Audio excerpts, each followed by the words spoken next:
will be recorded. And with that, I will turn it over to Chris Osgood, who will kick us off. Thanks so much, Hannah. I'm Chris Osgood. I have the honor of serving as Mayor Wu's Senior Advisor for Infrastructure and the great pleasure of welcoming you to this meeting on behalf of Chief Mariama White-Hammond, Commissioner Allison Brizius, Chief Arthur Jemison, Rich McGinnis, and the entire BPDA Environment Department City team. And most importantly, on behalf of Mayor Wu, I want to thank all of you, not just for joining us this morning, but for being our partners and advocates for Climate Ready Boston. Over the next 2 hours, we hope to do 3 things. First, we'll turn it over back to Hannah and to Kat McCandless, who are going to provide an update on Climate Ready Boston. This is work, of course, that many of you know very well, and your efforts have directly shaped both the planning and the projects in that work.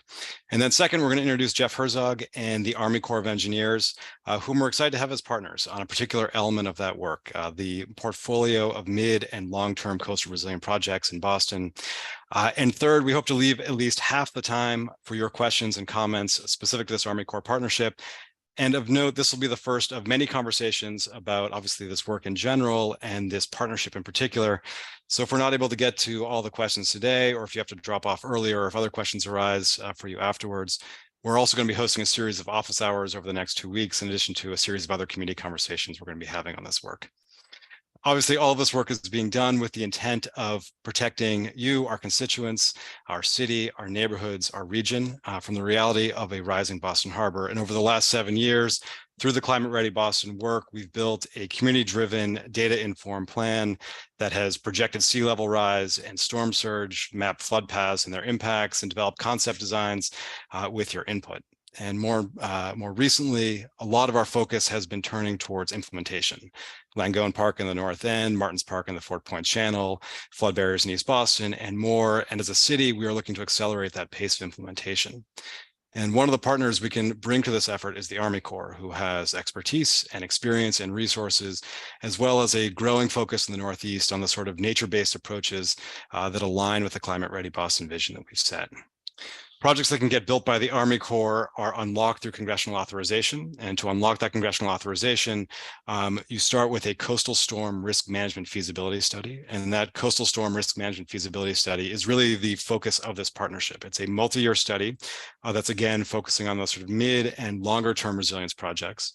And it'll go through some work of reviewing and validating and refining the models and the designs that emerged through Climate Ready Boston, all done in collaboration with you so that what we build once and we build it right. And all of that work is going to be happening sort of through a process that that Jeff will line out, but it is sort of built upon this foundation of collaboration that we've set through the Climate Ready Boston project. So I want to thank you again for all the time which you're going to spend this morning, all the time you've already spent with us on the Climate Ready Boston project, and really for the collaboration on the work ahead. And so with that, I will turn it over to Kat and Hannah, who will take us to the first part of our agenda, which is the update and context setting around Climate Ready Boston. Great. Thank you so much, Chris. Again, thanks for being here. We encourage everyone to use the chat, think of questions. As Chris mentioned, we will have plenty of time at the end of the meeting for a question and answer session. So we're looking forward to that. And with that, I will pass it over to Kat McCandless, who's going to take us through an overview of the Climate Ready Boston effort. Thank you, Hannah. Hi, everyone. It's so great to see so many familiar faces in the room. My name is Kat McCandless. I am a climate resilience project manager, as has been said, working with the team for the past 2 years on coastal resilience efforts. So I know everyone here, or a lot of people here, are very familiar with the work that we've done, but we just want to make sure that everyone knows where we've been, what we're working on currently, and where we're going next.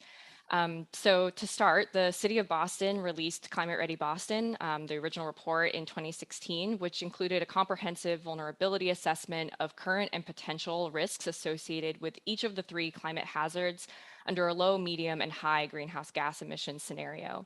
In addition to providing updated projections, the Climate Ready Boston report included an implementation roadmap that identified the areas of the city that are projected to be the most vulnerable to extreme heat, stormwater flooding, and coastal flooding from sea level rise and storms. The report also outlined key initiatives and strategies and milestones to help the city prioritize projects and interventions that must be undertaken to protect Boston's communities and buildings and infrastructure and economy from these rising risks. That said, the original Climate Ready Boston report has evolved into the city's ongoing initiative to adapt to the current and projected impacts of climate change. Next slide, please. So as a coastal city with 47 miles of shoreline, the initial focus of Climate Ready Boston has been to address coastal and stormwater flooding. Projections indicate that Boston's sea levels are likely to rise by about 9 inches as early as 2030 and 36 inches as soon as 2070 if emissions continue at their current pace, plus an additional 4 inches of land subsidence, which is the gradual sinking of land. By 2070, we anticipate approximately 40 inches of sea level rise across the city, or a little over 3 feet. And storms of greater magnitudes are going to become more frequent than they have been in the past with increased average rainfall. Next slide, please. So one of the recommendations from the original Climate Ready Boston report was to conduct neighborhood level climate resilience planning studies for Boston's coastal communities. This enabled us to take a closer look at the localized impacts and specific strategies that could be undertaken to mitigate coastal flood risk in these neighborhoods. So since 2016, we've completed planning projects in each of these 5 coastal neighborhoods, including the first phase of planning for East Boston and Charlestown in 2017, South Boston in 2018, the North End and Downtown and Dorchester in 2020, and East Boston and Charlestown Phase 2 in 2022. I think many of you know we've experienced a few nor'easters in the past 5 years or so that have demonstrated the impacts of coastal flooding, but we fortunately haven't experienced a catastrophic flooding event like that of Hurricane Sandy. So something of particular note in the work that we do on Climate Ready Boston is that the city has been undertaking this work proactively to address worsening flood risk rather than reacting after a major storm event has occurred. Next slide, please. We also want to highlight that Climate Ready Boston's planning is a piece of a broader citywide effort to comprehensively address climate change in the way that we design and build and operate our city. So beyond just coastal resilience, this includes complementary efforts to address climate change in public right-of-ways, parks and open spaces, buildings and the zoning code, social resilience and racial equity, and addressing the impacts of rising temperatures. Next slide. When conducting the coastal resilience solutions plans, we've had 4 goals and objectives that drive the approach to the process. So first, we seek to identify the location and the timing of coastal flood risk across a given study area, including a 1% annual chance storm with 40 inches of sea level rise. Second, we engage stakeholders from the community, local community-based organizations and advocacy groups, the private sector, and city and state and federal government to identify the key priorities, opportunities, and constraints that inform these coastal resilience strategies. And over the years, many of you who are in the room with us today have partnered with us and contributed to these plans. And we're so grateful for your participation and your continued commitment to this work. So third, we work with an interdisciplinary team of engineers and architects and many more to develop effective coastal resilience solutions that provide multiple benefits for the given community that we're working in. And last, we create an implementation roadmap that outlines the timing by which solutions need to be constructed to address flood risk and next steps for advancing each individually proposed project. Next slide. So, all of these plans present conceptual designs that have been informed by significant community and stakeholder engagement and are deeply vetted for technical feasibility. From there, each individual project must go through additional stages of design, engineering, and permitting before it's ready for construction. And engagement spans all of these stages and is critical for informing the ultimate form that a given strategy that's proposed in a plan will take when it's being constructed. So planning has been a huge component of Climate Ready Boston's work, but now I'm going to pass it back to Hannah to share our progress on implementing near-term projects that have been identified over the years in these individual coastal resilience solutions plans. Great, thank you so much, Kat.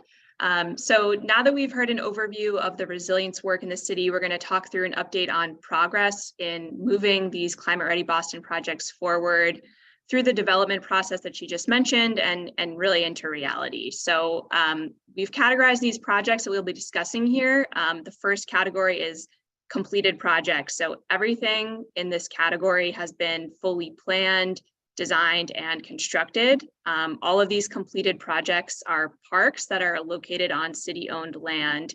And these are projects that have incorporated resilience improvements into open space and recreational areas. So the first project here we have is Martin's Park, which is located in the seaport along the Fort Point Channel and was constructed in 2019. And the park includes protective measures against future flooding, including raising portions of the park and installing mini piles and vegetated beds to prevent erosion at higher tides. And the main pathway through the center of the park was raised with a high point in the middle to help prevent it from being a flood pathway for the Fort Point neighborhood for the next decade. The next project we have is McConnell Park and Playground, which is located in Dorchester. And the city completed improvements to McConnell Park and Playground in 2022 to provide both additional recreational benefits and coastal flooding protection.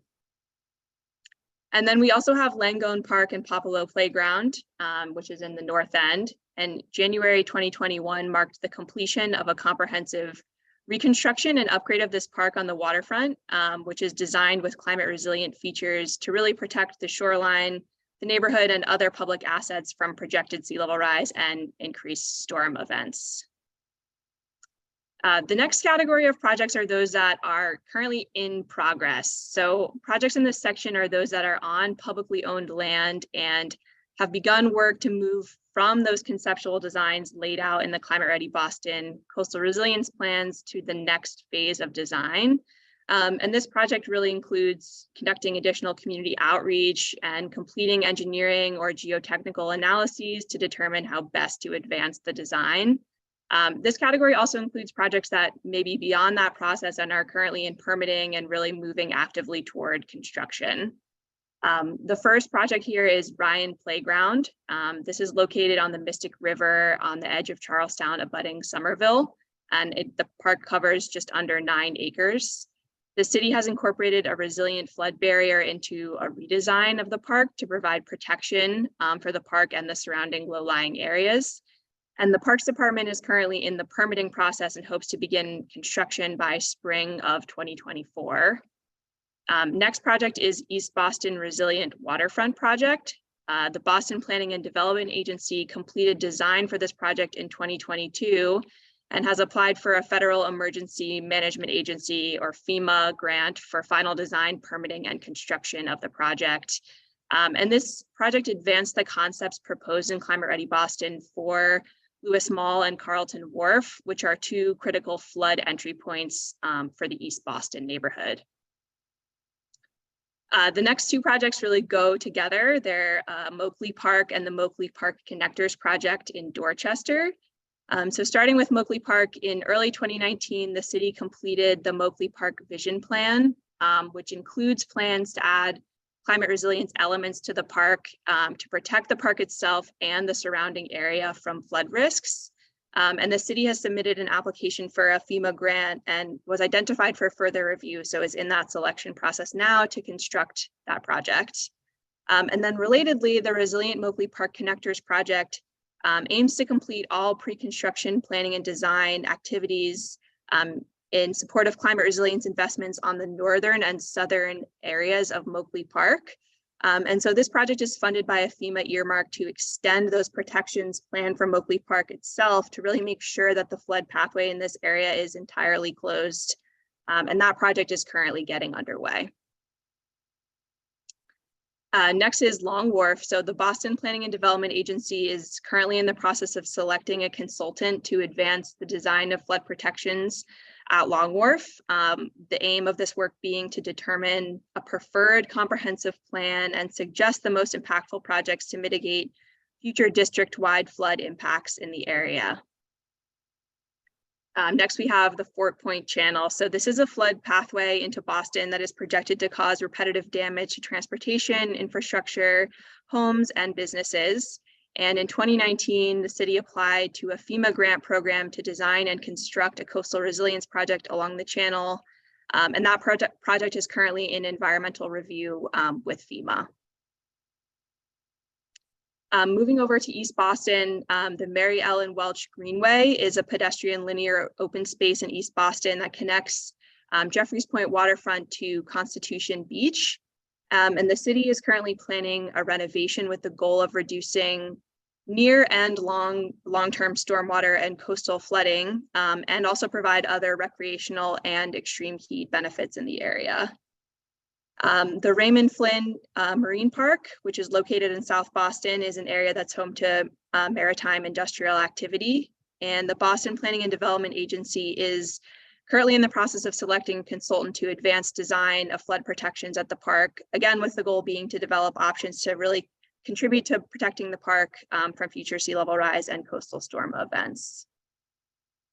And then finally, in this in progress category, we have Tinian Beach and Conley Street, which is located in Dorchester. The Boston Planning and Development Agency is leading a project to develop options to reduce flood risk from sea level rise and coastal storms at Tinian Beach and at the Conley Street underpass. And we received a state coastal resilience grant to advance the design of the solutions in this area, and that project is also underway. The final category of projects that we're going to talk about here are public agency partner-led projects. So these are ongoing efforts that are being led by state agencies who we are partnering with to advance this work within the city limits. So beginning here in East Boston, we have the Belle Isle Marsh study. Currently, the Department of Conservation and Recreation is leading actually two efforts with the Belle Isle Marsh in East Boston, one of which is focused on the marsh's ecological restoration, and the other project is focused on regional flood protection of the properties around the marsh, as you can see here. Next, we have the Route 1A corridor study. The Massachusetts Department of Transportation is currently leading a study to evaluate future uses of its rail parcels along the Chelsea Creek, which is also considering the impacts of climate change in that study. So staying here in East Boston, the next project is Piers Park Phase 2 and 3. Massport recently broke ground on the construction of Piers Park Phase 2, which will create a new park that includes resilience features to help protect the area from flooding and sea level rise. And then additionally, the Trustees of Reservations has an official site developer designation from Massport to transform an adjacent pier into a new park, which is being called Piers Park 3. And this proposed waterfront park would create new public open space, add a natural buffer to storm surge and sea level rise, and restore what is currently an unused and abandoned pier. And then finally, we have the K Circle and Morrissey Boulevard study in Dorchester. So the city, the Boston Planning and Development Agency, MassDOT, the Executive Office of Energy and Environmental Affairs, and the Department of Conservation and Recreation are all undertaking this joint planning effort in the area. The goal of which is really to recommend transportation and infrastructure improvements to mobility and to strengthen climate resiliency in these locations in Dorchester. In addition, we also really want to acknowledge that we know there's a significant amount of other resilience work occurring across the city, including in nonprofit and community and private spaces that I know many of you today are leading and which we are really excited to continue engaging in and working with you on those efforts. So we've just discussed an overview of the coastal resilience work that's currently complete or in progress. We know there are other near-term priorities that are really essential to addressing immediate and near-term flood risks, and we're committed to identifying strategies to partner at the private, state, and federal level to really accelerate and complete this work. Our goal really is to push forward on these immediate needs to provide robust solutions for near-term flood risks as soon as possible to really address those needs. And also, as part of our commitment to advancing coastal resilience, we are looking into the medium and long term and seeking to identify strategies to address coastal risks that will really appear beyond just the immediate future.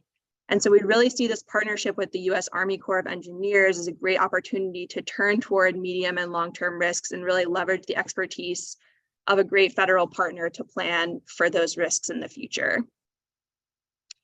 So with that, we're now going to give an overview of our partnership with the U.S. Army Corps of Engineers as we've begun work on this coastal storm risk management study.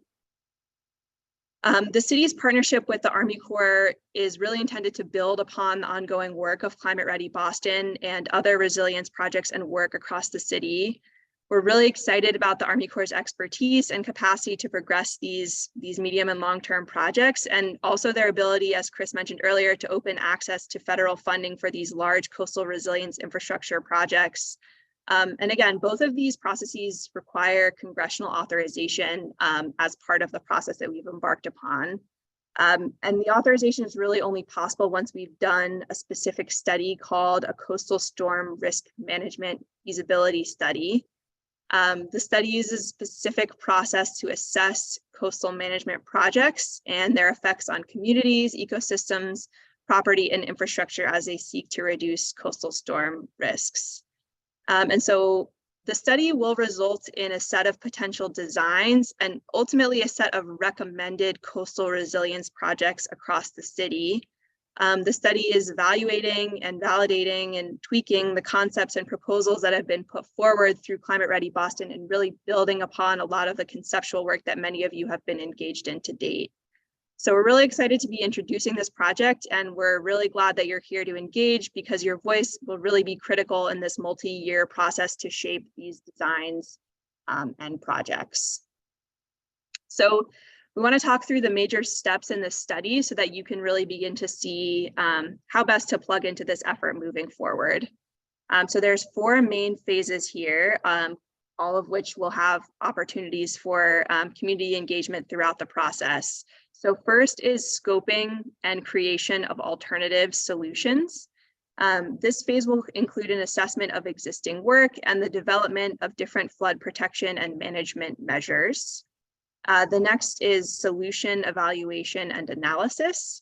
So this phase will assess the proposed solutions and determine if they reach the partnership's goals. Third, we have feasibility analysis, with this phase aiming to measure the likelihood of success of the preferred and recommended solutions. And then finally, as we alluded to earlier, the final step is this Washington level review. So the preferred solution will be sent to the federal government to determine whether it will receive funding for implementation. And we will touch on this again later, but we really want to emphasize now that there will be a lot of opportunities throughout the study process for you to engage and provide feedback, and the city will be leading the community engagement and outreach effort for the study in partnership with the Army Corps. In terms of progress to date, since the project kicked off in late summer 2022, the city has been working with the Army Corps to really build a foundation for the project and move forward. So some of the things we've been working on have included a kickoff and introduction to Climate Ready Boston. So the Environment Department within the city has been working with partners and with the Army Corps team to introduce and familiarize the team with the City of Boston resilience work and historical and ongoing resilience planning and work in the city. And part of this process has also included identifying public agencies who will participate in the project as coordinating organizations. So these agencies have met with the Army Corps to provide critical information and data to really help the team move forward with their analyses that are set forward. And the Army Corps team has been following those procedures that are set out through the Army Corps and through federal guidance to complete initial scoping and analysis steps. And really now what we're doing is preparing for an initial project milestone, which is presenting on the progress we've made to date and building our partnership and really building a strong case for federal interest in the project to the Army Corps leadership. It's also worth noting that there is a different U.S. Army Corps of Engineers study that you might hear about that's occurring simultaneously at the state level. So this other study aims to assess long-term risk and resilience at the watershed level. So it is broader than the city study itself, but these 2 studies will be coordinated and recommendations will be aligned throughout these processes. And so finally, we just want to touch on, again, opportunities for engagement. So the community will have a really important voice to assist in identifying the recommended plan, and there will be multiple opportunities to provide feedback and input into the study. We really want to make sure that community input and feedback early in the process is occurring, so that will help the team shape recommendations that really are well informed and that have support of folks across the city. And then at the same time, we also want to recognize that this is a deliberate multi-year process that will likely take 3 or more years to evaluate solutions across a range of factors. And again, the city will be working in close partnership with the Army Corps to lead the public outreach and engagement effort. And we really want to provide as many opportunities as possible for the community to provide feedback and input on the planning process. So with that overview, I'm now going to turn it over to the U.S. Army Corps of Engineers, specifically Jeff Herzog, to give us a presentation. Good morning, everybody. I'm blessed to be here this morning. My name is Jeff Herzog, and I work for the New England District, U.S. Army Corps of Engineers. We're right up there out of Concord Park, Massachusetts, so we're not too far from Boston. Our district covers all 6 states in the New England area. And so we have 38,000 civil servant technical experts and planning experts across 8 divisions and 48 districts in the United States. And so about 500 to 600 of those employees work for the New England district. And we are not all green suit soldiers. We do have a 3-star general chief of engineers. And I myself am a retired U.S. Army First Sergeant, but we're blessed to have the service of 38,000 civil servants. And so we are considered the nation's engineering firm when it comes to water resource projects, whether it's riverine flooding, coastal flooding associated with coastal storms, sea level change, dam safety modification and operational safety, maritime navigation, so Boston Harbor, and Reserve Channel and the Massport Autoport. Those areas are also New England District projects, as well as we've really put emphasis over the last 2 decades on aquatic ecosystem restoration, restoring the floodplain to a less degraded state through providing opportunity and habitat opportunity. We are also FEMA's engineering firm when it comes to the COVID pandemic that occurred from 2020 and beyond. U.S. Army Corps of Engineers, you may have seen, participated and worked with FEMA in developing response to that.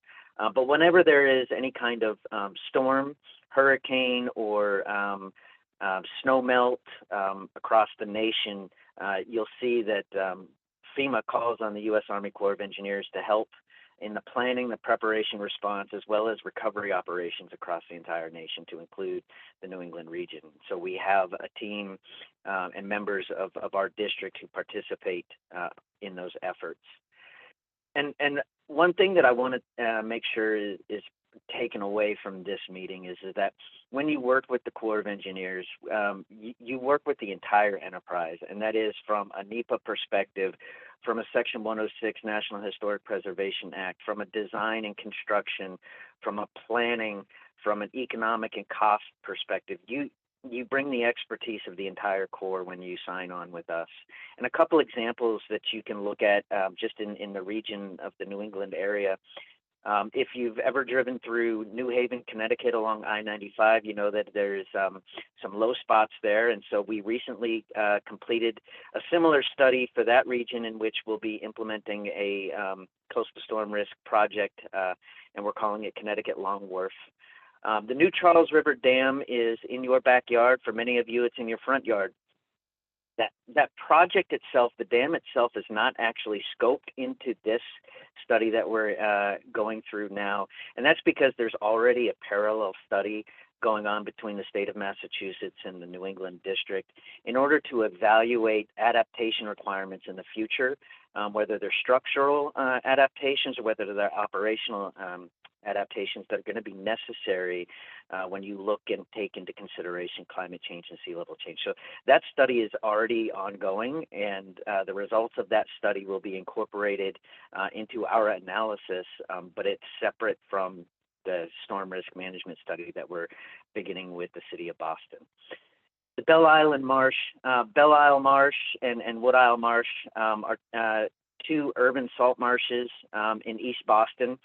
And we have, I noticed that Stone Living Lab is online today, and our Engineering Research Development Center of Expertise, ERDIC is what they call themselves, but they're already working in that area, researching what we call engineering with nature, and that is using nature and natural-based features to build resilience and adaptability into our community, rather than just going gray and hard and tall and for community resilience. We do focus a lot on engineering with nature and natural-based features.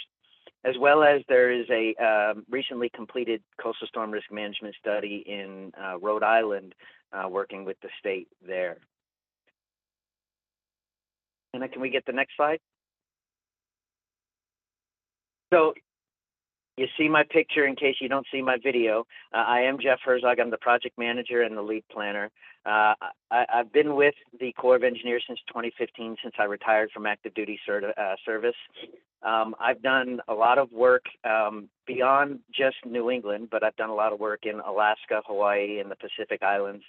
And my focus is on urban planning, community resilience, climate change adaptation, and really taking all of the engineering and science and combining it with community outreach, communications, and working with the community to develop a project that balances future risk with community impacts and cost efficiency. I'm blessed to have Lisa Winter as my lead engineer. She's got extensive experience in the New England district and the New England region. From a climate change perspective, she is considered part of our climate change and resilience cadre for the nation. And so she is definitely a subject matter expert there. Todd Randall, driving the vessel up there in top right. He is a NEPA coordinator with several years of experience. And he also has extensive experience in the Boston area, having done NEPA work for the recent harbor deepening project that occurred there.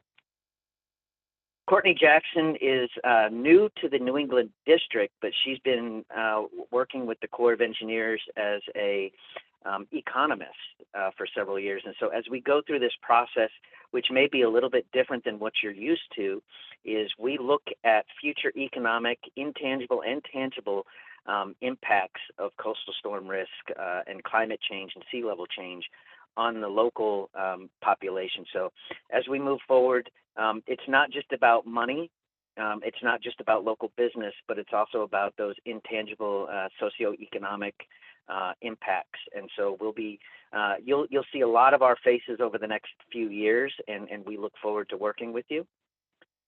Next slide, please. So as Hannah mentioned, we just kicked off in August of 2022. And that's when we were authorized and funded by Congress to pursue this study. And so when the Army Corps does a project, a study like this in civil works, we don't operate unilaterally. We require three legs to the stool is the way I like to give the analogy. And that is, you need authorization from Congress. Beyond authorization, you need funding from Congress through some sort of appropriation. But then we also need a non-federal partner, because the study process itself is a partnership with the city of Boston in this case. And on the larger scale watershed study, it's a partnership with the state of Massachusetts. And so we cost share with the city of Boston, 50% federal and 50% non-federal. And this study specifically is authorized to build upon Climate Ready Boston. We understand that there is extensive work over the last 7 years, and we want to take advantage of that work and the community input to use as a foundation for us, because what we're looking to do is come out of this study with a recommendation for Congress, not to just continue to study, but to actually design and implement projects across. And so what we will be looking at, as I mentioned, Courtney will be the lead on this piece, but looking at the impacts over a 50-year period of economic analysis. Now, that is certainly not to say that the project is only going to be around for 50 years. We actually look for adaptability and sustainability over 100 years. But with the uncertainty, the market conditions, and all the different variables, we can only extend our economic analysis out 50 years. And so that's why when we look at our project horizon, we do an economic analysis for 50 years, but we do a full planning horizon for the 100 years and the impacts to the community to make sure that beyond 50 years, the project remains in good shape. But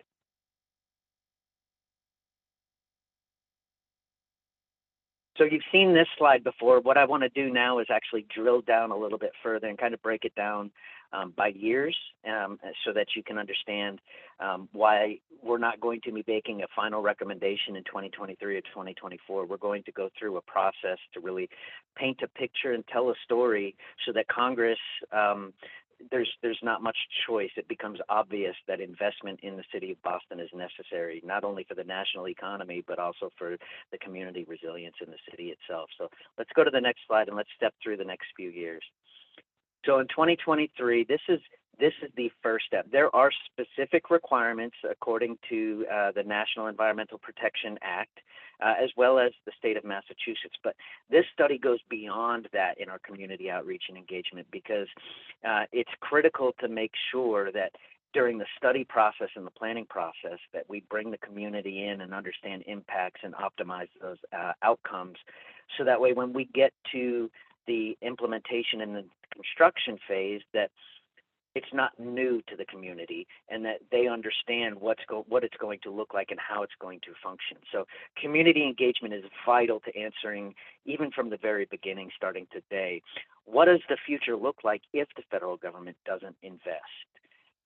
What we need to take advantage of the existing science, the engineering, the community engagement, all of the local knowledge, so that way we can validate what our science and engineering is showing us and that we're not just operating in a vacuum. We need to understand what are those risks to the community safety. Long Wharf, just the last couple of months has seen flooding and inundation right there at the Charter House. So we need to understand how often is that occurring? Where beyond what we see in the media is that happening? And maybe it's just not being shared with the media and the local municipality. What are the impacts to homes? What are the impacts to mobility? You have MBTA and the T and the Silver Line, the buses. You have Uber, Lyft. We need to understand what are those impacts during these storm events beyond just inundation to your homes, but to the mobility of the community that depends on this public transportation. What are the impacts to the local economy? We can easily calculate, okay, a business was inundated, it's clearly going to be shut down for this long. But what happens to the local economy? Specifically, you look at East Boston.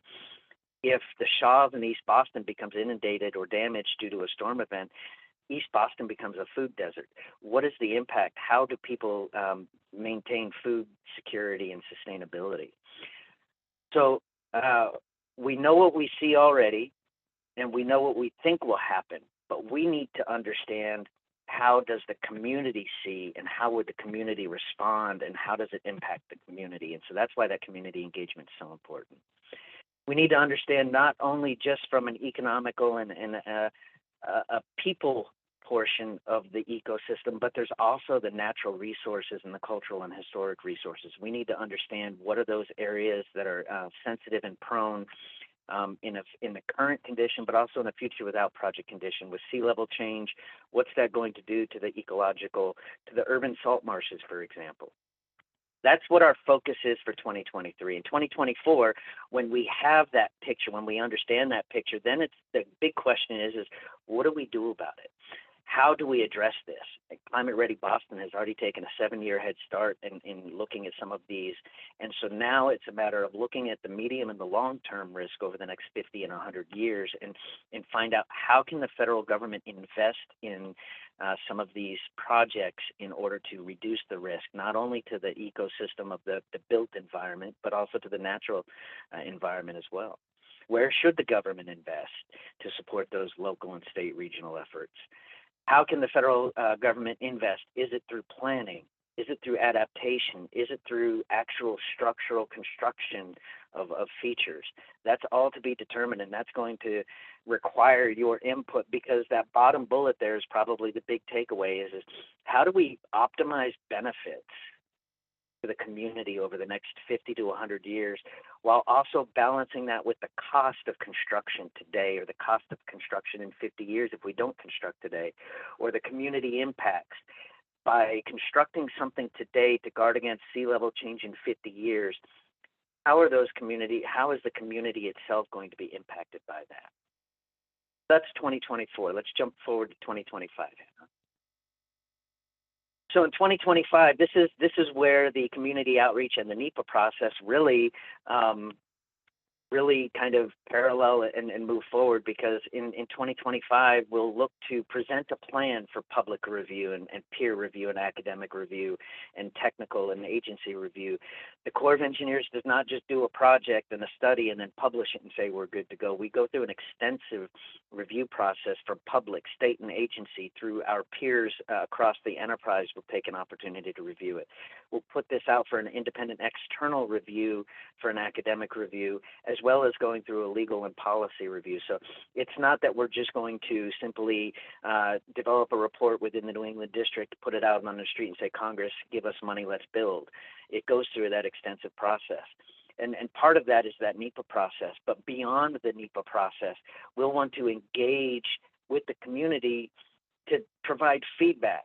This is what we heard from you in 2024. This is how we evaluated that. This is what the science and the engineering showed us based off of that. This is how we need to be able to tie these areas together, because if you don't tie them together, then you could create vulnerabilities and weak points in your system. So while we look at this independently as neighborhoods, we also have to look at this from a system-wide approach.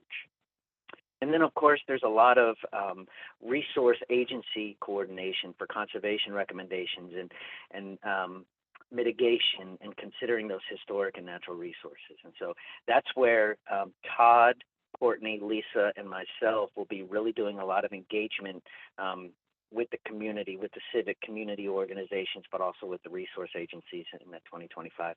So then we'll be able to take all of that in 2026 and develop that final recommendation, that story for Washington, D.C. leadership and for Congress to be able to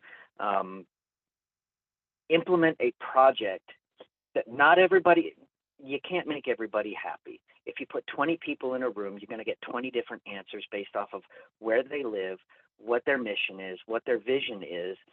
But if we can make everybody understand where our process is coming from and where that story is coming from, then we can tie it together and make it a community plan and not just a federal plan. We'll finalize that NEPA document and we'll publish it. And then our chief of engineers, that three-star general, he will sign off and submit that recommendation to Congress. We're looking at the end of 2026. And so beyond 2026, it becomes a matter of waiting on Congress and our leadership to authorize and fund implementation. So that could happen as early as 2026, 2027, or depending as to what the priorities and the funding looks like, it could be on that. So we don't like to project beyond the study phase, but we want to make sure that you all understand what the process is, who we are, and and I know Hannah and the team are going to share this information with you, but truly beyond today and the office hours, we have a website at the Corps, we have a website at the city, we have mailboxes that you can contact. We will post updates to those websites. Really, we appreciate you attending this morning, but this is the beginning. We want to make sure that you stay engaged and participate and provide input throughout the process, so that way we can make this a community project and not just a federal investment. Hannah, next slide. So where are we looking at? We're looking at all 5 neighborhoods as we classify them and as they've been classified in Climate Ready Boston. And so we'll be looking at sea level change and structures at risk. Let's go to the next slide. Sea level change. What you see here is a historical sea level change projections. It's not a matter of if sea level change is going to occur. You can look historically from 1930 and see the sea level change is occurring. It's not a matter of if, it's a matter of when and by how much. And so we will look and evaluate sea level change projections based on different science and based off of different modeling to ensure that we build an adaptable and sustainable project moving into the future. It's not a matter of if, it's a matter of when and by how much. Next slide. Because when you look at, this is utilizing the Woods Hole Group MCFRM model. Many of you are familiar with it from Climate Ready Boston. But when we do just a preliminary economic look at the national database, this is not an in-depth look by neighborhood. This is just pulling from the national database. When you look at those sea level change projections and you look at the coastal storm risk, there's a potential 18,000 structures. That is not counting vehicle traffic. That's not counting socioeconomic impacts. That's not counting local economy impacts. That's just inundation to structures. So in and of itself, that shows the importance of the federal government investigating investment opportunities. Next slide. So what does that look like? Everything you see here on the screen are things that we've been discussing with not only the city of Boston, but the state of Massachusetts, Water Sewer Commission, all the different resource agencies at a state and federal level. These are the considerations that we need to look at beyond just impacts to one particular neighborhood and one particular street. And so when we look at this, next slide, we have to start identifying what are the building blocks of a plan. And so considering the previous slide, considering the number of structures, considering the sea level change impacts, we're going to consider a whole wide range of measures, and they're not going to be a cookie cutter stone wall for one neighborhood or managed retreat in another neighborhood. No, we have to look at the impacts and the adaptability of the neighborhoods individually. And so we'll be looking at elevated harbor walks. We'll be looking at nature and natural-based features to not degrade the salt marshes in East Boston and the Neponset area, but to promote migration and development and sustainability of them through nature and natural-based features. There will be some places where space constraints just require a vertical flood wall. So what does that vertical flood wall look like? What we're not talking about is Paducah or New Orleans, where you have 25 foot above ground level. What we're talking about is probably on the average of 3 to 5 feet. And so how do we blend those into the built environment so that it becomes in 5 years part of the natural scenery, and unless you've been there for 25, 30 years, you don't realize that anything's changed. So it's a matter of where we have to have vertical flood walls, blend them in using urban planning and urban landscaping and architecture.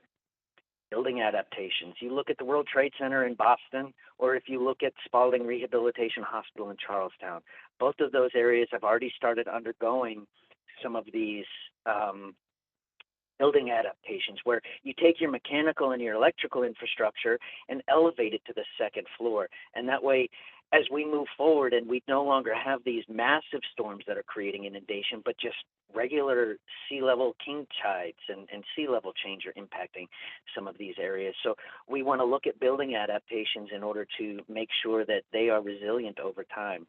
There are some areas that may be looked at for managed retreat over time. Are we talking about buyout tomorrow and then moving in the next 5 years? No, but when you look at a 100-year period of planning horizon, it might make sense in certain areas to start looking and planning today for managed retreat in 75 years.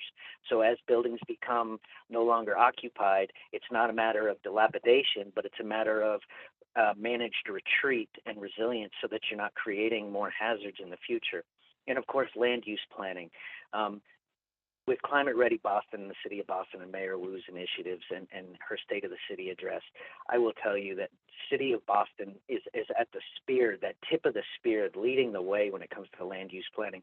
But there may be opportunities for us to come in and provide some assistance and provide some experience from across the nation. And so when we talk about land use planning, we're not coming in and dictating that, hey, we need to rezone this area from residential to commercial or to green space. No, what we're talking about is here's our experience from across the nation. Maybe this will be useful to the City of Boston. I think that's my last slide, Hannah, but we can move to the next one. Yeah, there we go. I'll turn it back over to you. Great. Thank you so much for that presentation, Jeff. I'm actually going to turn it over to Allison Bruzius, the Commissioner of the Environment Department, now to make a couple comments. Absolutely. Thank you, Hannah. Thank you, Jeff, and to the whole Army Corps team. And I'm going to keep it really short. Just before we move into Q&A, we wanted to bring ourselves back just one more time to this broad timeline for the project. As you've heard a couple times today, these projects are projects that we can build with the Army Corps only if we unlock these efforts through congressional authorization. And that authorization is unlocked by this study, this coastal storm risk management project. Through the process, we'll build on the foundation of the projects and the solutions that we've identified through Climate Ready Boston with all of your help. The priorities and the feedback that we've heard through those projects and those processes, that work that all of you have already put into those efforts will be brought forward and will be embedded into this next phase of the work. And with each of these steps to validate and assess and refine the options and to advance this next phase of design, we want to do it in partnership with you. And we hope to bring your expertise not just to these projects, but to the community engagement process to make sure that we're reaching everyone and that we're engaging in this process in a way that we're bringing all of the residents of Boston into this design and making sure that we're building something that's right for Boston. So I just want to thank you for your time. Really looking forward to having a good discussion right now and then the many more discussions to come. And so with that, I'm going to hand it back to Hannah. Great. Thank you again, everyone, for your engagement and your questions. We are now going to open the Q&A session. Because we are here with the Army Corps team, we're going to try and focus a lot of the questions on questions pertaining to the study. We are going to have opportunities, as we said earlier, to have some office hours to chat with the team about other projects that might be moving along and connect with the right project managers for those efforts. So again, we're going to kind of focus on questions about our partnership with the Army Corps of Engineers. I know that there have been a number of really good questions coming through in the chat. So we're going to just start with a couple of the chat questions, and then we'll move to some live questions as well. Maybe we can start with a question about the state project, about the watersheds, or particular which watersheds are being included in that. Jeff, do you want to make a comment about the Army Corps state study? Sure. So within the Metropolitan Coast Shed study, and we're calling it a coast shed because it goes beyond just the riverine risk, but also the coastal risks within the watershed. It includes a total of 18 different communities. It's being partnered and led by the state EEA. I think I saw Ms. Yellen on the call, as well as Barbara Blunaris is a partner of mine at the New England District, and those two are leading the effort for the study there. But a big piece of that study is trying to take a more regional approach to what the city of Boston has already accomplished in Climate Ready Boston. Because if you start having 18 different communities implementing plans without tying it together on under a more regional and strategic approach, that's when you create vulnerability and weak points. And so that's really the focus of those 18 community project or 18 communities within that study. Boston being one of them, by the way. Great, thanks so much, Jeff. And we also will link resources. There is a web page, a public web page regarding that state study. We'll include that when we send out materials after this, and it's also linked on the City of Boston's Army Corps partnership website as well. So lots of resources available about this. Okay, another question in the chat. Will you be looking at the same areas Climate Ready Boston already looked at and engaged the community about? If so, how will past engagement and feedback be honored? Allison, do you want to jump in? Yeah, go ahead, Allison. I'll let you start. Go ahead. So yes, fully acknowledge that we have been through many processes of planning already, and that we have developed a lot of community feedback, and that we appreciate that time, and we are not ignoring any of that. All of that work will be brought into this process. We are moving from a basis of the priorities we have clearly heard and the designs that we have already developed in Climate Ready Boston. What we need to do is bring these early designs into a framework that works with the Army Corps so that they can be assessed and validated through the Army Corps process, which will then unlock them for access to these resources. So going to get a very deep second set of vetting, make sure that these really are exactly the right elements. And if things change, we're going to bring all of those pieces back to you, and we'll have an opportunity to see the things in 2017. Are they exactly the things that we still want to be building in 2023? We believe so, and we're starting from that foundation, but we want to open up this opportunity as we advance the design and assessment to look at new things that might have developed in the meantime. Jeff, is there anything you'd want to add to that? No, I would say that technology has changed significantly since 2017. And so potentially the potential picture and the potential solutions have evolved since 2017. And so, yes, while we may go back and look at a lot of the same things in the same areas and do a lot of community outreach, we would ask that you come just as we will come with an open mind based off of changes, what we've seen and what we've seen across not only the national community, but the international community when it comes to storm risk and adaptation. Great, thanks for those responses. And then a related question is, I appreciate the understanding of the central role that community feedback must play, recognizing that many of us on this call are already connected to this work. I hope the definition of community is more broad and more diverse than we can be ourselves. What steps will be taken to ensure that? Someone from the city side want to jump in on that question?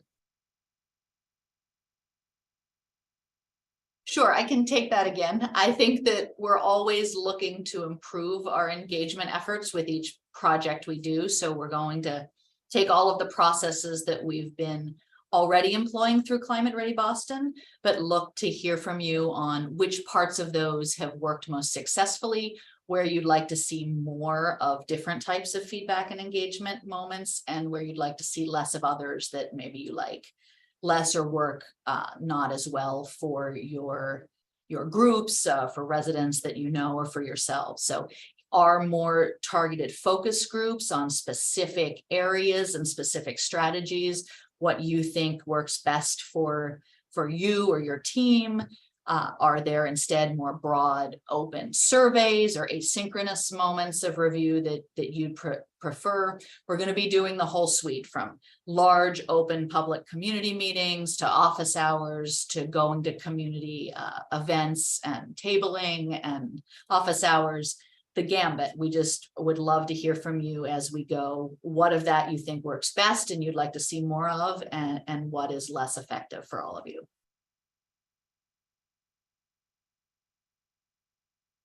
Thanks, Allison. And I think this is, maybe you answered part of this question already, but the question is Army Corps running an independent community engagement process over these next few years, and what is the plan for outreach and recruitment for that engagement?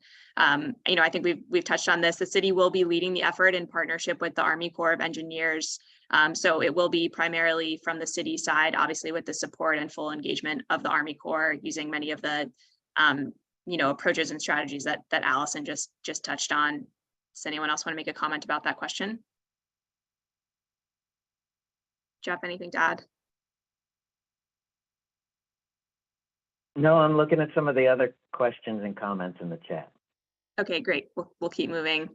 So the next question, will any part of the study look into barriers from permitting and land use limitations for these critical coastal areas? Do you want to comment on that, Jeff? Sure. So what I will tell you is let's start with the elephant in the room, and that is a barrier island outer surge barrier. And so what we're not going to do is we're not going to take all of the efforts from the city of Boston in the past and take them and set them aside. However, it may look reasonable for us in certain areas like Fort Point Channel and others to look at a barrier type solution. And then when we look at those, we do have to look at not only from a national and a federal permitting perspective, but also from a natural resource diadromous fish impacts and fish passage impacts, and then the Coastal Wetlands Act at the state and municipal permitting rules. So yes, as we look at all of these different suites of building blocks, we will have to consider a full range of permitting and land use requirements.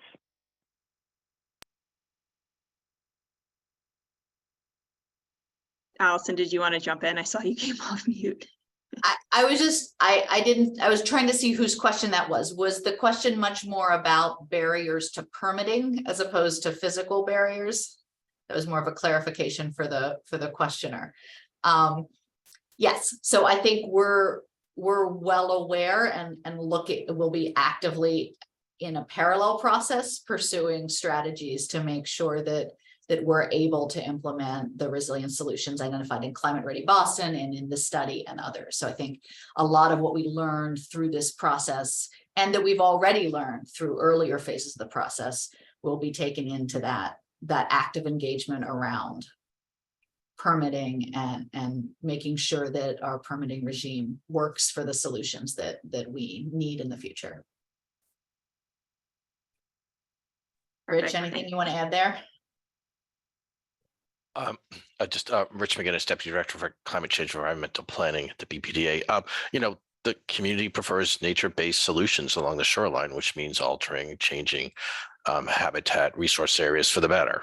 And that will require engaging with the regulators from the local conservation commission, the state and the federal agencies. And it's something that we're committed to working on.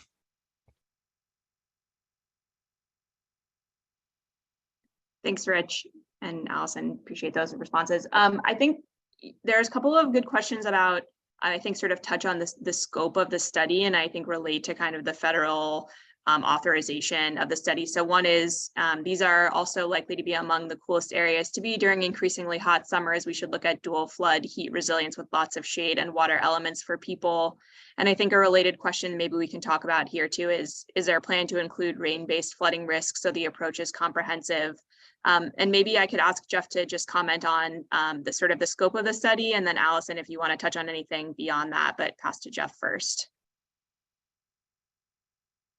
Yeah, so what I will say is that we are focused in this study on coastal hazards, sea level change, and impacts related to those hazards. And so from that aspect, though, in order to develop a comprehensive plan, you have to evaluate storm drainage and stormwater management. You have to evaluate the impacts of your structural recommendations on the community so that for lack of a better term, you don't drown the community from the inside by constructing barriers to protect from the outer harbor area. And so we will absolutely look at that. But will we evaluate economic benefits of stormwater management? No, which is why we are working very closely with the Water Sewer Commission and Charlie and his group to ensure that our plan is integrated with Water Sewer Commission plans and the City of Boston plans.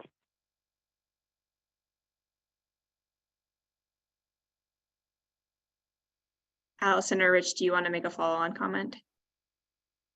I think Jeff hit it at the end. There will, as this study comes up by the nature of the process that is prescribed for it, be things that will be outside of this study. That doesn't mean that we are any less committed to those. Those will be work that is actively advanced and accelerated along a parallel process with the study.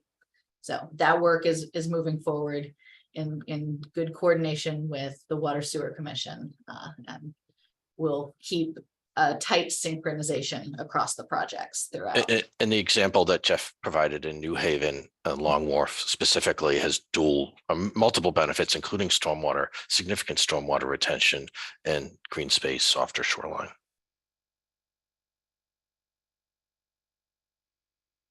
Great, thanks for those responses. Allison, go ahead. No, I was just gonna add on that. I think, Jeff, you said this too, right? Wherever possible, we will be designing for the multiple co-benefits. It's just there are certain technical ways of evaluation that specify what you can assess in the cost benefit analysis. I got to turn it over to you, but that doesn't mean we're not designing for them. It's just how there are some of the assessments and evaluation pieces will be a little trickier, but we'll make it work.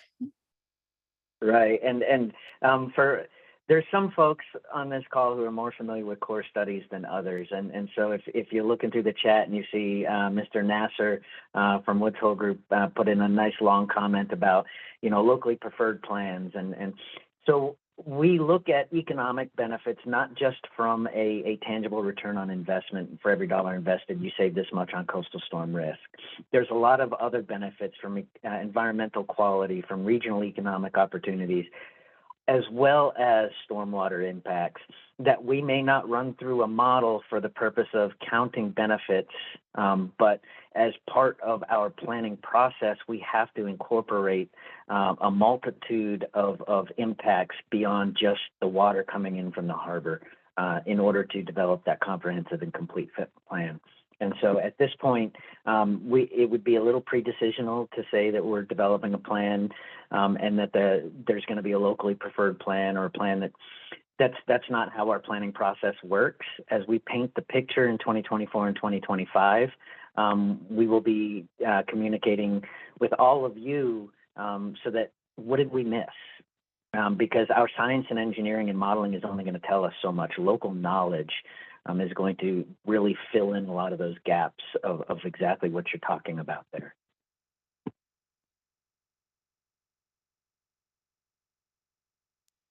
Great, thank you. Really good questions and responses. Appreciate it. A question about how FEMA interacts or is overruled by the Army Corps of Engineers. Jeff, do you want to comment on that? FEMA is not overruled by the U.S. Army Corps of Engineers. I'll state that. FEMA is a separate federal agency. They have a mission, they have a vision, and they have rules and processes and policies that they follow. We partner with them in many ways, especially when it comes to water resources and coastal storm risk and flood risk. But it's not a matter of us overruling them or them overruling us. It's definitely a partnership. And in some areas we diverge, and in a lot of areas we converge when it comes to flood risk and hazard planning. Thanks, Jeff. I think this is another great question. At a public meeting last week on the New York, New Jersey coastal program, was struck by strong emphasis on environmental justice, barely mentioned so far here. Maybe Jeff, do you want to comment on? I know there's been a lot of focus from the senior level of Army Corps on this area, and then our team can comment as well. Yeah, let me first by apologizing because I did not specifically come out and use the term environmental justice. And part of it is because words matter. When I use the term environmental justice, it may trigger different meanings and different understandings from different people. So environmental justice is an administrative priority. It's also a Corps of Engineers priority. And if you look at the EPA's EJ screening tool, if you look at the White House CEJST tool, if you look at the CDC social vulnerability tool, regardless of which one you look at, it tells you all the same thing, and that is that the city of Boston and every neighborhood that we are looking at in some form or fashion is vulnerable to hazardous stressors, whether it's related to public health or natural disaster events. And so while I did not come out and specifically say that the city of Boston and all 5 neighborhoods are considered environmental justice, or EJ as defined by the White House and the federal government, for example, 19 out of 23 census tracts in the neighborhood of Dorchester are considered EJ. The entire East Boston is. That's not to say that they're poor. That's not to say that they're disadvantaged. There is a lot of great people, history, culture, and community in those neighborhoods, but they are socially vulnerable to some of these hazardous stressors, whether it's public health or natural disasters. So we are treating and we are considering the entire study area as EJ by the federal definition, but it goes beyond that. It's about building community resilience and planning and socioeconomic stability for these communities moving forward. So I will take the hit and apologize for not specifically calling out EJ. And Allison or Rich, did you want to jump in and make any additional comments? Sure, I think we are committed, and I hope you agree by now that we are absolutely committed to embedding environmental justice into not just our process, certainly our processes, and not just our processes, but to the outcomes and the decision making that goes into the projects that we will be prioritizing. So a lot of what we're hoping to do throughout this study is to bring groups in to those processes to make sure that we're doing it in a way that is responsible and reflective of the needs and priorities of the community. And we look forward to working with you on this, and we'll continue to work through this throughout the process. I think we're also very pleased to see this move, very excited by this move, the federal government to bring Justice 40 and environmental justice explicitly into the process here, so that we are able, especially in some of the more technical pieces, to seriously consider the benefits to our communities beyond some of the more purely economic benefits that had been there in the past. So pleased with the move to embed Justice 40 into the process, and look forward to working with you on it. Great, thank you. We have a question about marsh migration. So as we think of rising sea levels, we usually think of permitted land use and activity on properties at risk of going under, but what about adjacent properties? In particular, consider the concept of marsh migration for places like Belle Isle Marsh. Should we be looking at land use and adjacent properties that could be natural migration zones? Are we preserving those zones for ecological and flood prevention benefits rather than building in them? Jeff or Allison or Rich want to comment?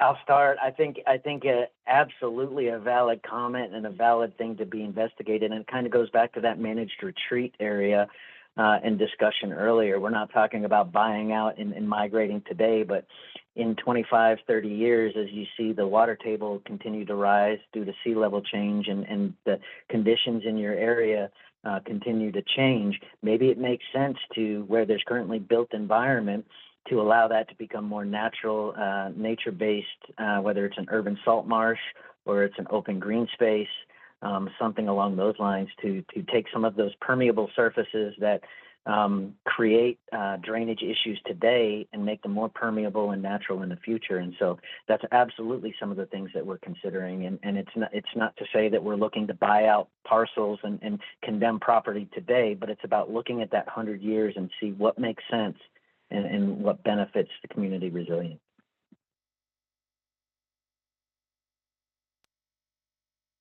I think, yes, I want to first jump back. I'm going to take a question out of order. Julie had a relevant point to the question that we just talked about on environmental justice. And I want to encourage people, please don't feel like you just have to be in the chat. Raise your hand, unmute. We want to have a discussion here. So we were just trying to get through the first questions first, but I don't want that to cause us to just have a quiet chat-based discussion. So please jump in. Julie, could I call on you to share your comment there? Absolutely. I very much appreciate, Allison, particularly what you said of like, help us do the best engagement possible. And what I would say, and we are trying to do that at a regional level and learning a lot. And what I would say would be, in the absence of having a consulting field of people who are super engaged in community engagement and equity, it would be great if upfront, as folks are doing the policy and engineering work, if we could subcontract with community-based organizations to understand what the other needs and aspirations people have that could be addressed through these investments in climate. And I think this is an amazing opportunity that we don't want to miss, particularly with federal funding today, but also this, the philanthropic field we have in Boston and the major investments that we're about to make.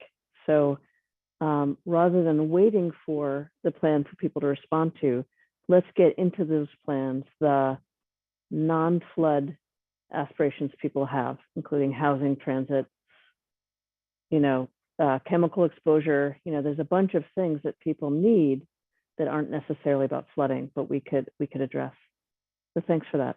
Yeah, it's a really good thought there. I think we're gonna brainstorm on ways to do that. I think certainly one idea that comes to mind immediately that would love to talk more about is we've been working on this project called the Power Core. I think many of you are familiar about it, around job placement and job training in an earn to learn model that focuses on green infrastructure and green infrastructure jobs right now, and then is going to move into energy and housing. I think there could be some really nice connections with that, and I'm sure there are many other programs that or models for programs that this group can come up with if we put our heads together. So appreciate that. Thank you, Julie. Okay, apologies for out of turn, Hannah, but where are we going next? No problem. I do also encourage people to speak up and ask their questions. So we're really good questions in the chat. So just trying to get through everything. And again, thanks everyone for your really good comments. Was there any more follow-up on marsh migration that people wanted to talk about? I think that was on the question we were on right before this.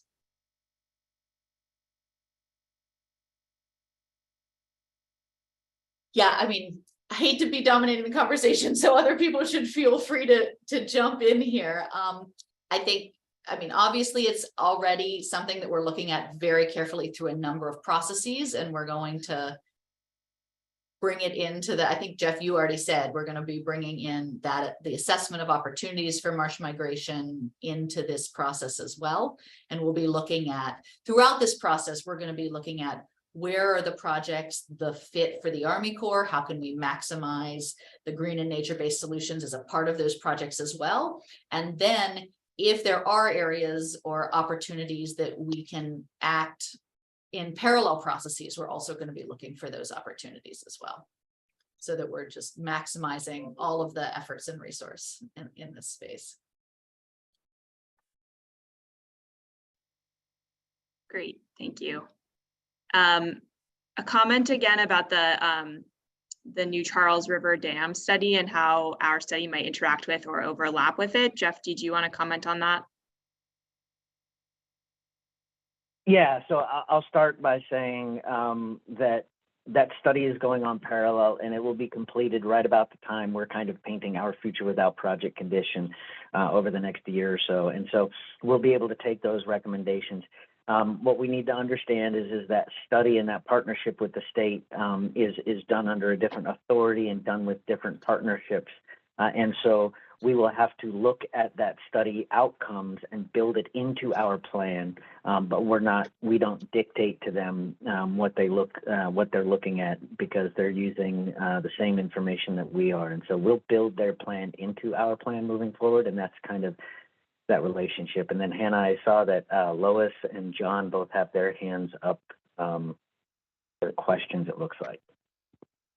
Yep, thanks. Maybe we'll pause with the chat questions, and I'll go to John. Do you want to unmute and ask your question or make a comment? Sure. I just wanted to thank everyone for the presentation, and it's very helpful to understand how it's all working together, especially the idea of building the narrative to get the federal funding for what's needed.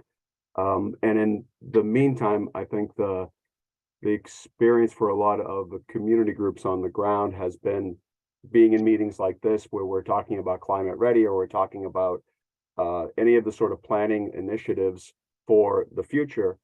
And then we also are going to local civic association meetings and zoning board meetings, and seeing projects that are moving forward now on the ground directly, usually, privately funded private projects, but getting zoning variances and such.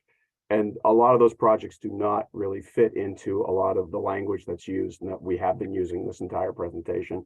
So I'm just curious, and the marsh migration question is an example of that, where there are land use decisions being made today abutting those properties, and there are land use decisions being made abutting other properties, other places and things, and plans being produced, that that there is a question as to how are those things going to be shaped by some of the knowledge and decisions and feedback that you're getting through this process, so that we don't end up saying we have at 2025 or wherever, we have this great plan for what we want to do here, but we've already permitted a bunch of things that make no sense and that have gone through. So how do we, what kind of checks are in there to prevent that from happening? I can take this, or at least partially. Our approach to coastal storm risks into the future is layered.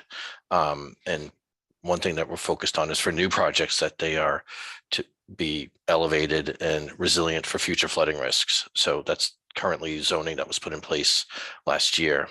So that's one way. It's like for the new projects that they are sort of independently protected, but at the same time working on these district scale neighborhood flood barriers. The question came up about managed retreat, for marshland, but also in general. And that's typically for repetitive loss properties. We don't have a lot of repetitive loss properties yet.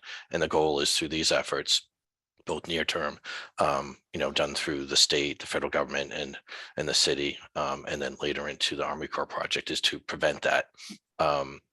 So, for projects we're approving and reviewing, is to make sure that they're independently protected, but in the long range that we're protecting the assets that support them, including the roadways and the infrastructure. And just on the marsh migration, when we kicked off this process with the Army Corps, we've had the state agencies, they've attended many of these meetings and workshops, including DCR, EPA, focusing on the Neponset River estuaries, Belle Marsh. So these, the resource areas, the natural resource areas of Boston are equally reviewed and considered as part of these efforts.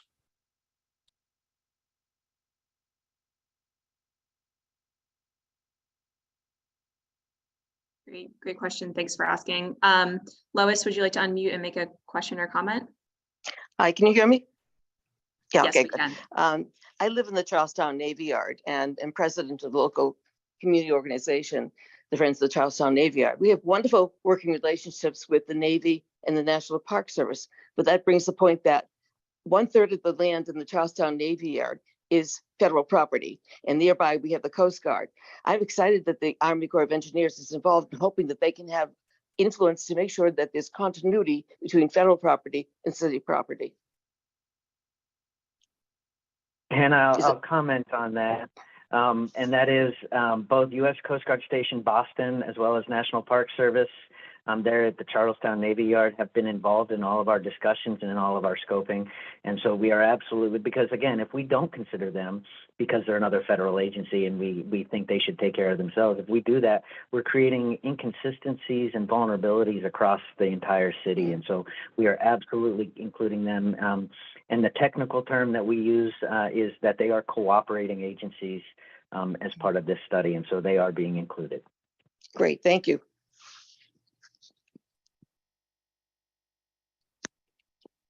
Great questions. Thanks so much. Just going back through the chat, I'm going to ask folks who made comments if they're willing to unmute and ask their question or comment live. It looks like we have a question from Sarah McCammond about green infrastructure. Sarah, do you want to unmute and ask your question?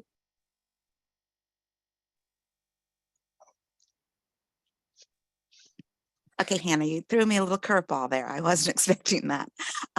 So I was just really trying to understand if the scope of this project and how it impacts the infrastructure capacity that is obviously very related to any resilient solutions that we're putting in.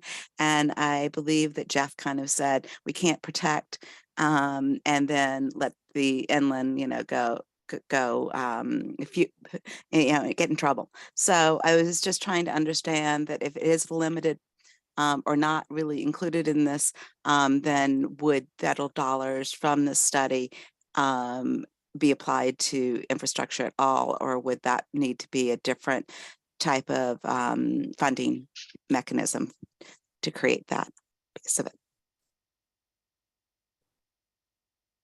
Sorry to put you on the spot, Sarah. Thank you for asking your question. Jeff, do you want to jump in and comment? Yeah, no, so it's a very valid and great question. Thanks for that. And I think, you know, let's utilize stormwater management and sewer and interior drainage just as the example. I realize that there's other types of utilities and other types of infrastructure that you're talking about, specifically mass trans and tunnels and such. But as we're looking at designing our plans, let's keep in mind that there is a similar study going on at the watershed level and at the state resilience level, developing some of those. And so their plan will get tied into our plan will get tied into their plan. And so while we have limitations for our scope and taking care of interior drainage, sewer, utilities that we impact, there are additional studies going on utilizing the watershed study to look at those other infrastructure and impacts. And so we won't be able to likely capture everything in our federal project, but there is a parallel effort going on to identify those under different authorities, whether it's water supply, water quality, stormwater management, and those types of opportunities that's going on in that parallel effort.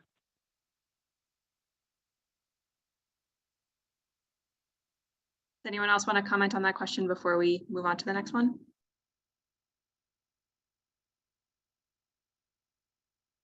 Okay, great. Steve, it looks like you have a couple of questions in the chat and you have your hand raised. Would you like to unmute and make a comment? Question? Hi, thank you for this presentation. Just a quick question and two quick comments. Are you considering, to Jeff, are you considering the barrier concept being proposed by Boston Water and Sewer at the Northern Avenue Bridge, which I understand would capture up to 10% of runoff within the 4-point channel? That was one question. And then also regarding the timeline, I see Paul Kirshen on this call, and these conversations date back probably 20 years in terms of studies of inundation. And I wonder if there's an increasing risk as the timeline moves out to just being inundated by an unforeseen storm event like Sandy, Boston being hit by an event, somehow lighting a fire under that kind of timeline and implementation. And lastly, on funding, it might have been answered already, but a question about whether the city is expected to plan ahead and cough up funding for mitigation projects on a large scale at some level to match the federal funding. And to that degree, I've asked for a number of years for contributions in value capture from development in flood zones to put toward a future funding, of those kind of projects.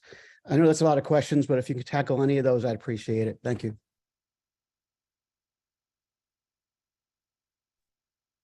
Great questions. Really appreciate them. Jeff, did you want to jump in first and then we can move to our team? Yeah. I'm going to stick to the first question, which is probably I'm most qualified to answer. And that is Charlie Jewell and the Boston Water Sewer Commission has shared with us their concept for the harbor barrier at the 4-point channel. And so we are looking in that, and we will continue to look at that. Beyond the stormwater possibilities and opportunities there, we have to look at it from a very comprehensive perspective, and that includes with sea level change, and you put a barrier there, how often does the barrier now have to be closed and regulated, and how is that going to impact natural resources? How's that going to impact the fact that it's a navigable channel for recreation vessels? When it's closed for an extratropical event, and maybe it's, I will tell you that, are we considering tropical events like Sandy? Absolutely.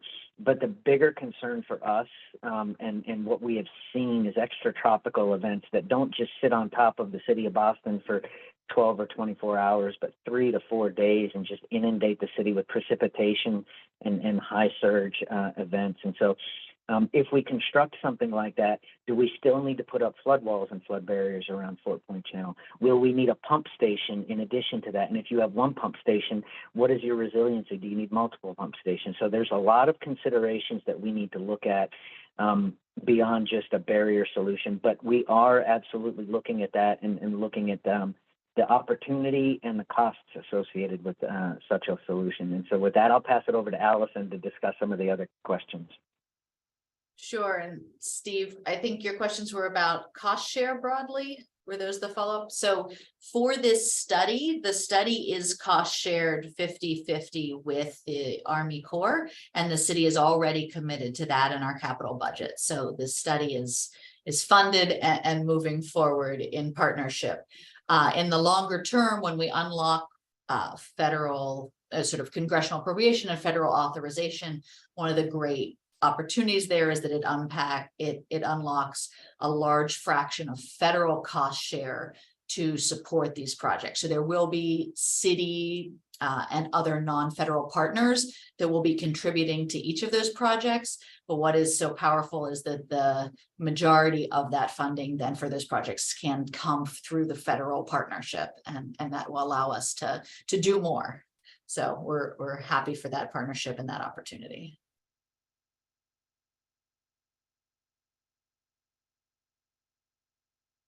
Fantastic. Thanks. Any other responses to that question? Series of questions. Okay, great. Phil, do you want to unmute and ask a question or make a comment? Sure, I'll try to be brief. Yeah, I think a lot of very good presentations. I have to say one thing to Jeff. My image of the Army Corps was a bunch of guys in green running around in yellow bulldozers making concrete somewhere where nobody wanted it. So it's good to hear that there are a lot of people, and good to see a face on the machinery that's sort of in the back of my mind. Actually, a little bit fearful about, what an Army Corps would do whenever they're involved in a presentation. Some of us connect that to permitting, because we all think like permitting locally, permitting from the state, and then the Army Corps, are they going to come in and put a lot of concrete where we want nature-based solutions? So I think the discussion is a good one. There's a lot of talent here. There's a very good presentation, a lot of good work already. Obviously, some of it can be updated and whatnot, and then the audience will get more diverse as we go through this. But I guess my question unanswered yet is, the DPA is an area of real concern here that we have to deal with in Central Square, which I'm glad you mentioned, because we're not going to have plans in place and things built in 2030 when a Superstorm Sandy will go into the tunnel. And that has all the impacts that, everybody has enunciated. So how are we going to deal with that when CZM has just issued a 5-year harbor plan, which restricts any planning of that? And I know some people may not want to change it. I recognize that maybe more of us do, for all the reasons that we can check off. So I have a real concern that we can't get there fast enough with that, and particularly with this one in place. I don't see how the intersection is going to take place, and we can actually plan for that when they're there already, and in another place as well. But I think that's a particular concern for many of us in East Boston. Thank you. And the DPA program is managed by Office of Coastal Zone Management, as you mentioned, Phil, and they have participated in this process and are part of the broader state Army Corps process.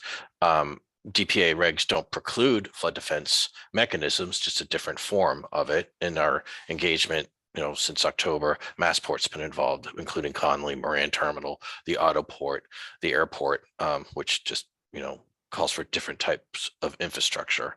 So it doesn't necessarily preclude, flood defense mechanisms in DPAs, but, for areas in East Boston, there's a stronger preference for a natural deindustrialized shoreline. And I think we want to look at options that may be allowed in the DPA, but also advances the community's desire for softer solutions. And many of these things are near-term flood paths that require immediate attention, not necessarily through this Army Corps partnership, but through partnerships with the state and FEMA and the city.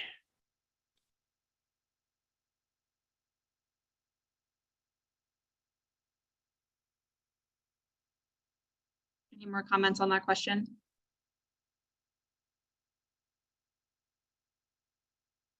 Great. Okay, thanks for the question and responses. It looks like we have a question from Paul Kirshen about gentrification. Paul, would you like to unmute and make your question or comment? Yeah, sure. Good morning, everybody. Just trying to show myself. Whoops, I'm somewhere in here. I know where I am. Okay. So I just came back from running, so I just got a sweatshirt on. it's well documented that as an area gets greener and more resilient, in a low income area, it drives up gentrification. And I think that's going to be explicitly examined in this study, particularly in areas like East Boston. So that's sort of one question. And the other is a comment to Steve's concern about extreme events like Sandy. So a Sandy event, I think striking Boston has a probability in any 1 year of occurring of like 1/500 or 1/1000. But I assume in the Corps' economic analysis, they'll be looking at, you know, the whole spectrum of various frequencies of events. But my question is about how are you going to factor in this gentrification problem? Yeah, Hannah, if I could, I'd like to start with that, and then I'll pass it off to Allison and Rich. First of all, you are 100% correct, and I think that's one of the reasons we have seen significant change and leadership from both the White House administration, but also from Congress and USACE. Because if you look historically, a lot of these areas have become gentrified and disproportionate impacts to those socially vulnerable communities. And so under our guidance and then under our process, we call them other social effects. And so while we do not specifically target maintaining home value and improving home value of neighborhoods, we absolutely consider the long-term impacts to that community. And so a prime example of that would be in Charlestown, adjacent to the Little Mystic River, as well as the Naval Shipyard area and in the Dorchester area, that you don't want to come in and put all this green space and create parks and beautiful area just to disproportionately push the socially vulnerable community out. And so we have specific policies and processes. And a lot of that is going to be tied to your participation, not you specifically, Paul, but to this audience and to this group, because we count on a lot of the input from you, because we can't meet with 635,000 different people to see what the individual impacts are. And so as we present recommendations and as we show you what the results of our science and engineering are showing us, we need to understand what are those intangible things that we can't see so that we can consider those throughout this process, which is why we want to start engaging you in 2023 for a project that won't be finalized until 2026. So I appreciate the comment, and I think it's something that everybody in this audience needs to keep in mind and continue to reiterate throughout this entire study process, because we count on your input to speak for those who may not have a voice. So I have one more comment. I mean, this seems like a perfectly designed multiple objective study. And I give Jeff and the Corps a tremendous credit for doing that. And you know, the challenge is actually doing it. But I think the study design you have is really, really strong. And I think we all look forward to supporting you in this. So thank you and the city for working for putting this partnership together.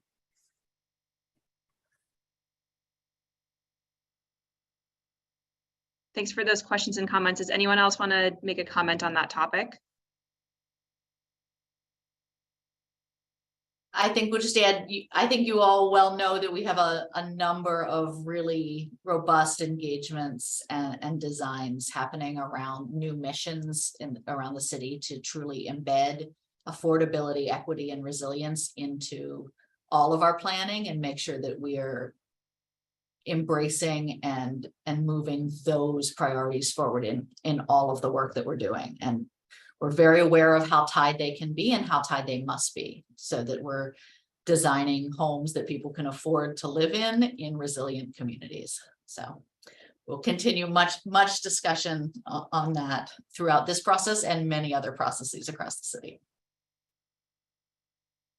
Fantastic, thank you. Alice, would you like to unmute and make a comment or ask a question? Yeah, thanks, Hannah. This has been a very informative presentation. I think also, you know, some of us were in the regional study meeting a couple weeks ago, and so to really see the difference. I have two questions that have come up through this conversation. One was all the ongoing projects that were discussed at the beginning. I didn't know if any of the findings of this study would impact how they move forward. Thinking about Moakley Park in particular, right? It's many, many phases. How do you anticipate this study, like, what happens if this study discovers something and you're like, yeah, we have to stop and redo the berm, or like sort of what that looks like. So that is one kind of question. And then the other one that really resonated, Rich made the point that managed retreat is something that we're really focused on when there's a repeated loss. And like you said, Rich, there's not a lot of houses that are consistently being inundated and, you know, maybe need to be removed. But what there are roadways that are flooding on a regular basis, like Morrissey. Is removing Morrissey a possibility, or is it simply an effort to elevate Morrissey? So I will jump in on the first piece and then I'll pass it over to Rich. So I think around Moakley, very good question, and a thing we're looking at carefully in Moakley, but also in other places across the city where we're advancing projects along near-term flood pathways. We're very aware that there's a lot of projects to happen and a lot of projects that need to happen to address nearer term flood pathways that will not wait for this study. So this will always be a balance of projects that the city is moving forward now and projects that we're unlocking at scale for the medium and long term through this effort. So we're going to keep in tight connection, but we're moving those projects forward. And then we're looking at how do we design to complement, enhance, further make adaptable over the long term those projects throughout this study. And, you know, we're also, you know, make sure we're in alignment with the flood risk modeling that the Army Corps, the federal government is utilizing. So, you know, the things we're building now are, you know, at the same level needed, you know, when an Army Corps may step in the future. So, you know, just being in alignment in the flood risk modeling is critical. And I believe we're there. And then just on Morrissey Boulevard, another roadways that are being compromised, you know, these are evacuation routes. They serve communities that we're not, you know, withdrawing from. So they're needed. So they need to be either elevated on their own or protected through shoreline mechanisms. Morrissey Boulevard, there's a study underway jointly funded by the city, DCR and MassDOT that's looking at the roadway, preserving the roadway, but also, you know, can it act as a barrier for the inland neighborhoods that it abuts.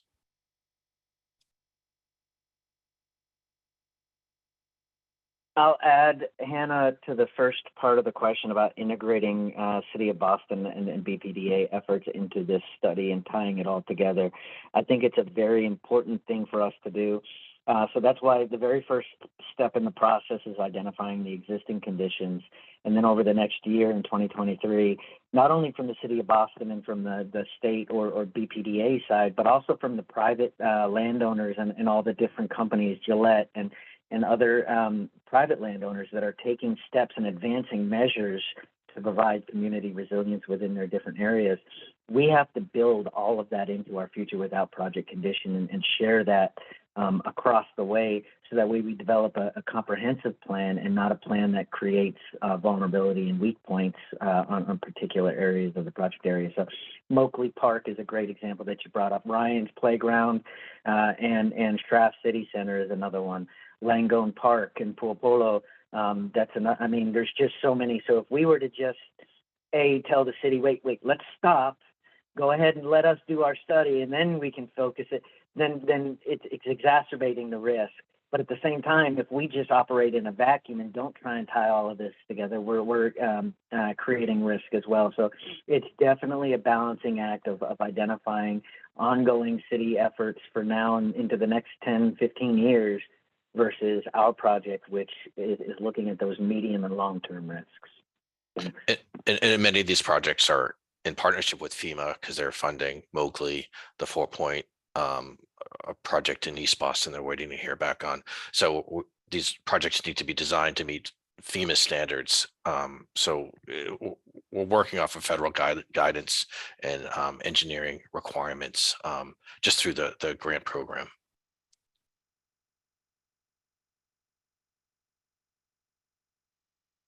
Great, thank you for those questions and comments. I see there's a question in the chat that I think we can just address quickly about whether or not Massport is part of the study. They are engaged as a resource agency along with many other public agencies like the MBTA and others who have, relevant areas and stakes in the study as well. So yes, good question. Massport is engaged. I know there's been a lot of great conversation, a lot of good comments and questions in the chat. I wanted to, I think we've gotten through many of them that are directly related to the study. I wanted to pause and open the floor to see if anyone else has a question that they'd like to unmute or comment and make. Feel free to do so now.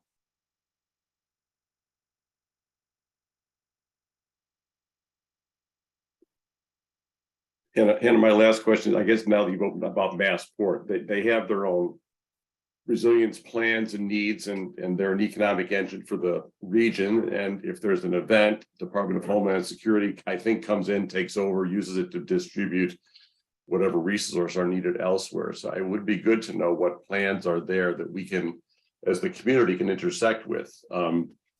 Given that we're all dealing offline with, air quality and pollution and things of that nature, but that we're not part of this study necessarily. But I do think it would be good to hear what Massport's up to and how they're protecting their own interests, and do they intersect with the plans that we would like to see happen in the neighborhood? And can they actually elevate, the preservation of tunnels and highways that we actually need for the future as well? Or are they just going to take them over? That's a concern. I mean, Massport has been engaged in this effort. And, if you look at the evolution of their flood risk modeling and climate resilience work, early on, it's about protecting their assets. But they are engaged with us directly in district-wide recommendations. The airport, there are flood paths through the airport into the neighborhood. And if the airport itself may be designed to be floodable or retrofitted, those flood paths into the neighborhood still need to be addressed, and they are, engaged with us on those issues.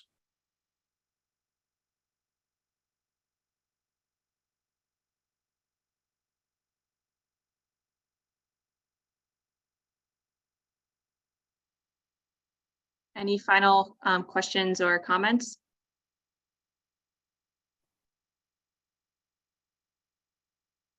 If I may. This is Nasser. Yes, please go ahead. Thank you. Well, I already expressed my supportive comments, and thanks to the Corps and everybody else for all the responses to the questions that everybody's posed here.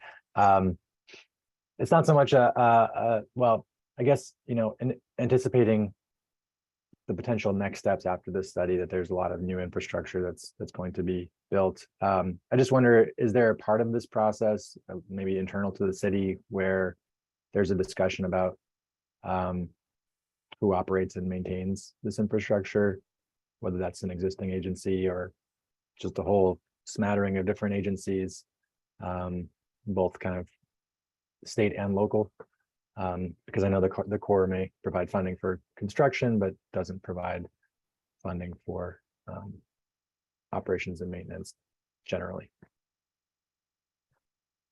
We are having those discussions in the city. Many of these, flood defense actions may be part of public realm, like Moakley Park, Martins Park, which would remain, in the Parks Department's inventory to maintain.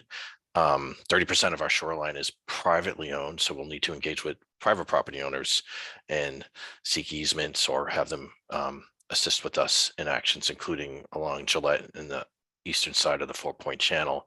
And if you've noticed in the mayor's State of the City speech, and recently in her home rule petition on reorganizing the BPDA, but also moving the planning and urban design department to a city agency, there's a climate resilience sort of readiness team that's been proposed. And that would be a team that would do grant readiness. So moving beyond the neighborhood resilience plans that have been just completed to a level of design that the community supports, but it also allows us to make these projects eligible for funding, and also get into the discussion of long-term care and maintenance, which are part of the requirements of FEMA.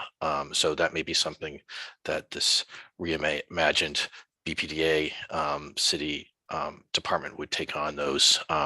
But for properties in DCR's inventory, MassDOT, MBTA's, they would remain sort of responsible for what they're building, but we all need to be working off the same storm risk scenarios so that if there are deployables that need to be mobilized, that we're all working off the same metrics. We're doing the same drills.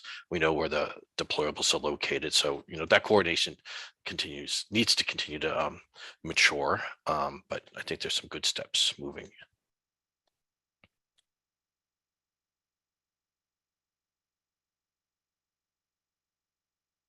Great, thank you. There is a follow-up question in the chat about who stores, maintains, and deploys flood barriers. Someone from the city want to comment on that?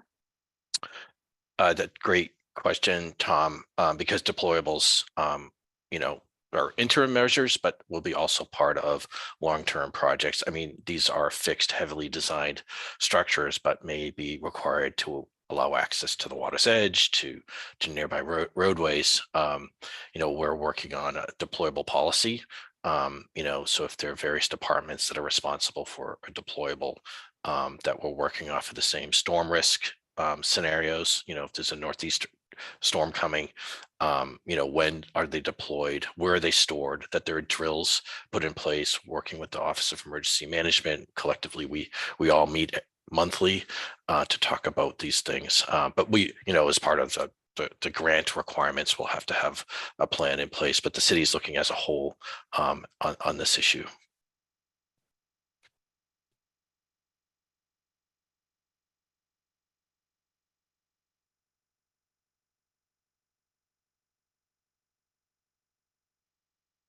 All right, well, it sounds like there might not be any more comments for now.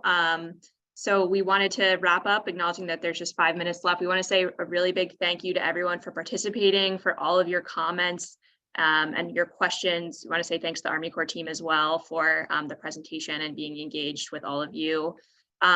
So I am the main project manager from the city side. You are welcome to contact me at any time. We also have a public website. The Army Corps has a website.